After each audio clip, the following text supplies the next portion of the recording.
Bonjour à tous, ici Tristan de la chaîne CryptoRobot, j'espère que vous allez bien. On se retrouve aujourd'hui pour une nouvelle vidéo dans laquelle on va faire quelque chose d'assez particulier.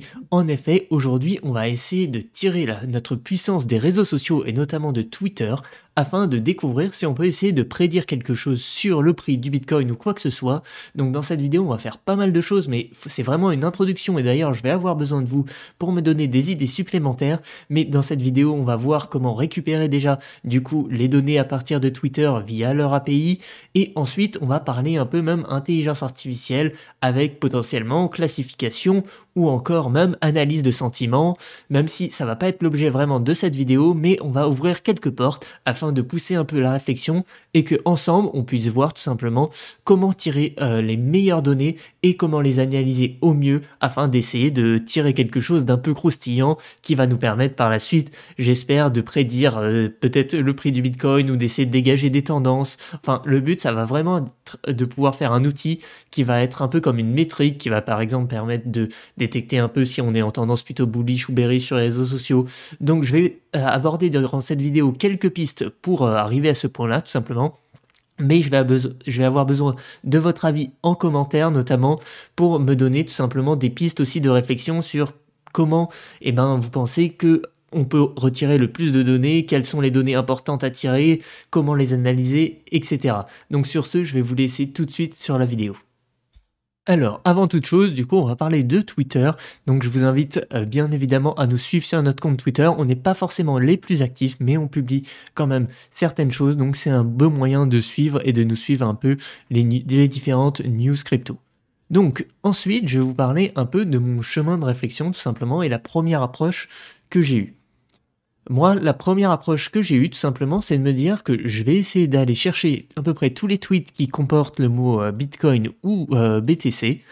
Et ensuite, à partir de là, je vais essayer de faire de l'analyse de sentiments. Donc ça, c'est des concepts qui sont faisables grâce à de l'intelligence artificielle en tout simplement sélectionnant ce tweet, il est plutôt un sentiment positif, ce tweet plutôt un sentiment neutre ou ce tweet plutôt bearish. Donc on pourrait discerner trois états qui seraient bearish, neutre et bullish. Et à partir de ça, par exemple, on voit qu'on a 70% de bullish et 30% de, 20% de neutre et 10% de bearish. Et on est plutôt en euphorie en ce moment et inversement, etc. Ensuite, du coup, à partir de là, ce qu'il va falloir faire, c'est utiliser pour ça l'API de Twitter. Donc, Twitter a tout un système d'API, vous vous doutez bien, et qui permet de récupérer, par exemple, les derniers tweets avec certains mots-clés, il y a pas mal de paramètres, en fait, c'est tout un système de query, donc je vous mettrai peut-être la documentation en lien, mais vous avez tout un système d'API qui va permettre de sélectionner à peu près ce que vous voulez, hein. Donc à chaque fois, il y a quand même une limite, c'est-à-dire que par exemple, on peut récupérer que les 100 derniers tweets, donc il va falloir faire ce qu'on appelle de la pagination en déterminant qu'on veut les tweets d'avant, etc. Ou alors le faire plusieurs fois, par exemple, lancer ce call API toutes les minutes, par exemple, et le stocker dans une base de données. Donc il y a pas mal de moyens. Et le but, ça va potentiellement du coup être d'analyser les tweets qui parlent de Bitcoin. Mais comme vous allez le voir, il y a beaucoup de difficultés. Car quand on regarde par exemple les tweets, les latest en tapant Bitcoin, on voit que malheureusement, il n'y a pas grand-chose qui peut être analysable, hein. Donc ouais, ça parle des fois de projets. Donc là, vous voyez qu'il y a un tweet par exemple qui peut être analysé. Mais c'est assez vite compliqué quand même, hein. Vous voyez, il y a des tweets déjà qui sont pas dans la bonne langue. Donc pour ça aussi, l'API Twitter va nous permettre de récupérer par exemple que les tweets en anglais afin de pouvoir analyser tout ça. Mais comme vous voyez, il y a assez peu de tweets en fait, c'est souvent des réponses, etc. Il y a assez peu de tweets qui sont vraiment utilisables. Et donc même si je vais essayer de creuser un peu plus sur ce point, je pense que ça va vite être compliqué, on va vite être limité et on va en parler d'ailleurs dans la suite de la vidéo. Une autre idée pourrait être, par exemple, tout simplement de suivre un peu les statistiques, par exemple, des gros youtubeurs. Donc là, je vais prendre les français parce que c'est ceux qu'on connaît. Donc des gros youtubeurs, par exemple, comme Asher, hein. Donc on peut, par exemple, aller voir sur Social Blade, pardon, là. On peut aller voir par exemple leur gain d'abonnés en fonction des mois et des semaines. Et quelque chose qui est assez marrant d'ailleurs, hein, si on regarde par exemple pour Asher les abonnés gagnés, on va dire mois par mois, vous voyez qu'on se retrouve avec quelque chose qui ressemble un peu au graphique du Bitcoin. Ou alors on a celui-là en semaine par semaine. Vous voyez qu'on a un premier pic de gain d'abonnés. On peut regarder, hop, Alors ici, ça va être en mai, le 6 mai 2021. Si on va voir à peu près le 6 mai 2021, on est où? Hop. Vous voyez que le 6 mai 2021, on est au dernier moment du top. En fait, on a exactement le même pic pour les nouveaux abonnés de Hasher. Ici, on a exactement le même pic que le dernier pic du Bitcoin, tout simplement, hein. Et ensuite, lorsque ça se crash, vous voyez qu'on a exactement la même chose sur Hasher, hein, avec des périodes très très calmes, vous voyez, hein, avec autour de 1000 à 2000 abonnés par semaine, hein, ce qui est pas mal, hein. Nous, personnellement, on aimerait bien. Et d'ailleurs, je vous invite à vous abonner à notre chaîne YouTube si ce n'est pas déjà fait, hein. C'est le meilleur moyen de nous soutenir aujourd'hui. Donc ensuite, vous avez par exemple ici un deuxième petit pic, hein, qu'on peut retrouver du coup ici le 9 septembre. Si on va voir ça, hop, hop, hop, hop, hop. Vous voyez que le 9 septembre, ça correspond à la fin également de ce petit pic avant une nouvelle baisse et un nouveau pic ici le 11 novembre. Donc le 11 novembre, je suppose que ça va être, voilà, le 11 novembre, je ne sais pas si vous vous rendez compte, on est pratiquement sur le top, hein. On est sur la bougie qui a corrigé le top. Donc c'est à ce moment-là que Hasher a fait son plus gros pic d'abonnés journaliers, vous voyez, avec la fin mai. Donc c'est peut-être des métriques qui pourront être intéressantes à pousser, que je n'ai pas fait du coup dans cette vidéo, mais je vous invite vraiment à me dire ce que vous pensez dans les commentaires, ce que vous pensez être bon et ce que vous pensez être utilisable, surtout pour essayer de créer un peu comme un nouvel indicateur de Fear and Greed qui va utiliser majoritairement les réseaux sociaux. Et enfin, par exemple, on voit que son dernier pic ici est la semaine du 8 mars, si je lis bien, hop, hop, hop. Donc le 8 mars, vous voyez que là, c'est les petits pics qu'on a, mais s'il faut, on arrive vraiment à voir que, tout simplement, si on prend le nombre d'abonnés par mois, hein, on arrive à avoir quelque chose qui ressemble pratiquement à notre courbe du Bitcoin à la fin, là, avec un pic, un creux et deux petits pics. Vous voyez que c'est à peu près ça, hein, c'est un pic, un creux et le double pic ici. Vous voyez qu'on arrive à avoir quelque chose qui se ressemble et qui est très corrélé du coup au Bitcoin. Donc ça peut être assez sympa à analyser, et on a à peu près la même forme de graphique, par exemple pour Cryptomatrix, vous voyez, avec ce même pic à ce moment-là et un autre pic à ce moment-là. Donc à voir. Je me suis dit qu'une autre possibilité aussi d'analyse était tout simplement d'analyser peut-être du coup que les tweets pour éviter tout ce bruit de tweets un peu pourris, on va dire, des tweets comme ça, great, etc., ou des tweets d'autres langues, de sélectionner peut-être ce qu'on pourrait appeler des influenceurs crypto, tout simplement, et analyser le sentiment de ces tweets-là, mais que, du coup, les tweets réalisés par des personnes qui sont reconnues et fiables, parce que si vous prenez le hashtag Bitcoin, etc., il y a énormément de bots et on va voir ça ensemble. Enfin, voilà, des messages comme ça, par exemple, comment voulez-vous analyser un message comme ça? Donc tout ça, c'est des solutions dont je vais vous montrer grâce à un petit code, justement. Je vais vous montrer comment j'ai fait pour récupérer les tweets, comment essayer de faire une première classification avec même une petite approche d'intelligence artificielle avec du machine learning. Donc on va voir tout ça. Donc, on se retrouve maintenant du coup sur notre code qui nous a permis un peu de faire une première recherche et une première analyse rapide, et vous allez me dire ce que vous en pensez. Je le mettrai peut-être à disposition en open source comme d'habitude si vous le demandez dans les commentaires, si ça vous intéresse. Sur ça, il n'y a pas de souci. Donc déjà, juste pour du coup exécuter ce code-là, pour Twitter, pour utiliser l'API de Twitter, vous aurez besoin d'un moyen d'authentification. Donc tout simplement, si vous allez vous renseigner un peu du coup et que vous allez vous connecter sur tout site Twitter développeur ou quelque chose comme ça, vous aurez besoin de créer une sorte d'application qui va vous permettre d'avoir un token qui va vous permettre de vous authentifier via les requêtes API. Du coup, c'est ici ce que vous voyez dans autorisation. Donc vous ne le voyez pas ici parce que moi je l'ai mis dans un fichier qui s'appelle .env qui permet de le mettre un peu à côté, et notamment que du coup vous ne le voyez pas car c'est un peu comme les clés API des exchanges, hein, c'est pas à partager. Mais à partir de ça, ça va vous permettre de faire des requêtes. Donc pour faire des requêtes, du coup, ce qu'on a utilisé, c'est tout simplement les librairies request de Python. Donc pour ça, ensuite, on va du coup faire un call à l'API Twitter à la version 2, hein, qui est la dernière version un peu plus récente. Et on va faire du coup un call API vers tweets. Donc on va essayer de rechercher des tweets search et les récents. On va regarder que les tweets du coup récents. Ensuite, sur l'API Twitter, je vous laisse aller vous renseigner sur la documentation, mais il y a un système de query, c'est-à-dire de requête, où vous allez faire un peu demander ce que vous voulez comme requête. Donc ici, ce que j'ai demandé, c'est que je veux que dans le tweet, il y ait le mot Bitcoin ou alors qu'il y ait le mot BTC. Je veux que la langue de tweet soit en anglais.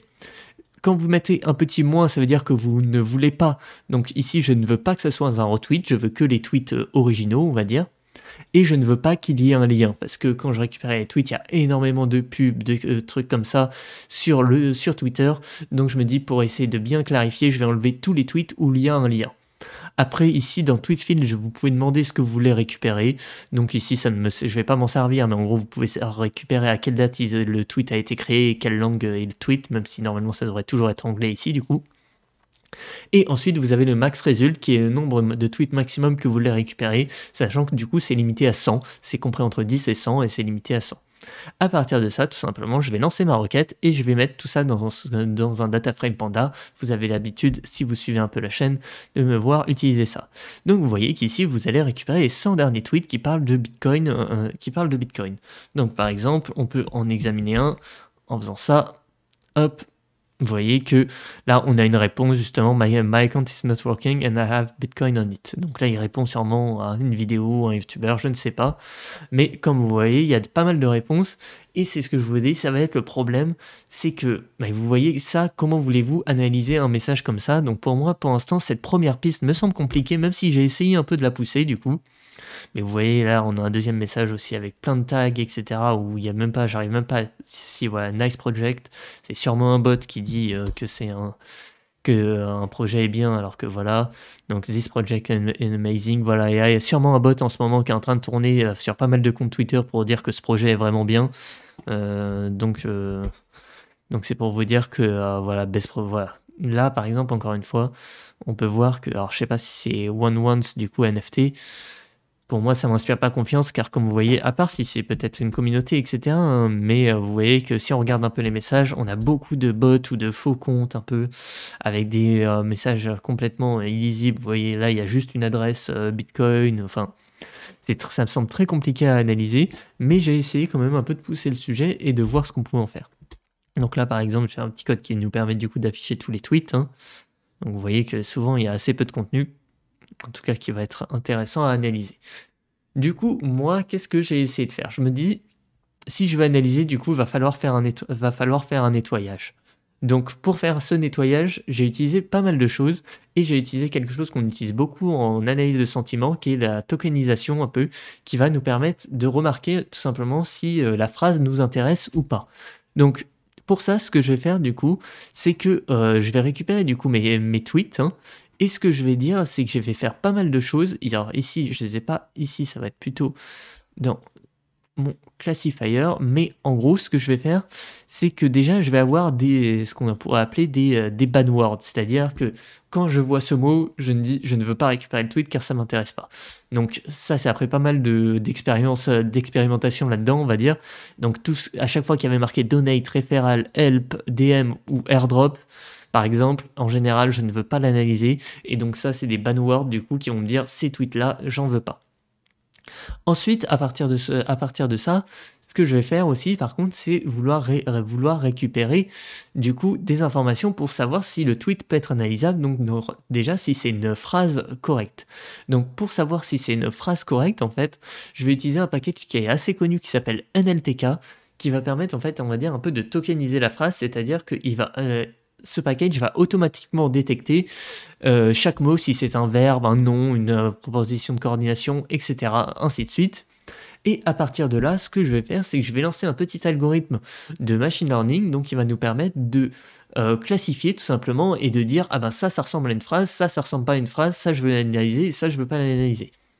Donc ici par exemple, comme vous pouvez voir, vous avez plein d'attributs en fait, donc je vais vous le montrer sur un exemple. Donc par exemple, si on prend, alors on va essayer de prendre un truc où il y a un peu de contenu quand même. Donc par exemple, pas ça, parce que là on voit que c'est même pas une phrase correcte. Voilà. À la limite, celui-là où il dit This project is an amazing platform, best investment project. Donc on va du coup essayer d'analyser un peu notre deuxième tweet de la liste. Hop, je vais ouvrir ça. Et comme vous voyez, du coup, on a le texte. J'ai rajouté des informations, donc le nombre de mots du tweet, le nombre de caractères du tweet. Et après, on a des tags, du coup. Donc, par exemple, ici, CC, par exemple, CC, c'est pour coordination, proposition de coordination. Oula, j'ai des problèmes avec mon français. Il faut peut-être que je retourne au collège étudier le français. Mais en gros, on va avoir des... voilà. Conjonction de coordination, voilà, c'est le mot que je cherchais, pardon.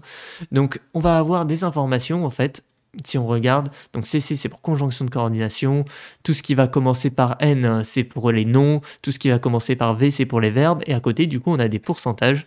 Donc par exemple on voit qu'ici que 10% de notre texte sont des conjonctions de coordination, 7% c'est DT, je sais plus à quoi ça correspond, JJ je crois que c'est les adverbes, donc N c'est les noms, noms communs, noms propres, verbes c'est les verbes, etc. Et à partir de là, du coup, pour chacun de nos tweets, en fait, on va avoir quelque chose qui va nous permettre de potentiellement analyser.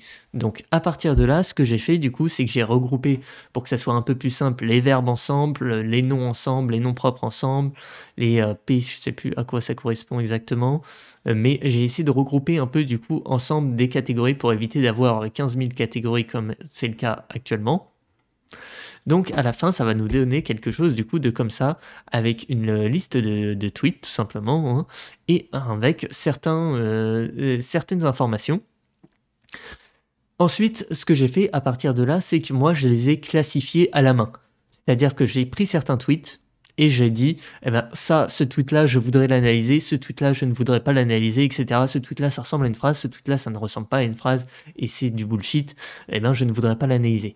Donc c'est la colonne ici que vous voyez classifier, qui est ce que j'ai classifié un peu à la main, on va dire, en disant, eh ben, lorsque c'est 0, je ne veux pas l'analyser, lorsque c'est 1, je veux l'analyser. Par exemple, là, si on regarde du coup ce premier tweet, vous voyez que Tatern Live, John No, machin, ça, je ne veux pas l'analyser. Par contre, celui-là, qui ressemble un peu plus à une phrase, ça m'intéresse de l'analyser. Et à partir de là, en fait, ça va être le principe du machine learning et de l'intelligence artificielle qui va essayer automatiquement de détecter lorsqu'il va y avoir des nouveaux tweets si je voudrais l'analyser ou pas. Donc la première chose du coup à voir, c'est voir si tout simplement ça fait si ça nous fait des résultats, hein. C'est peut-être quelque chose d'important. Donc comme vous voyez, alors je vais relancer ça, voilà.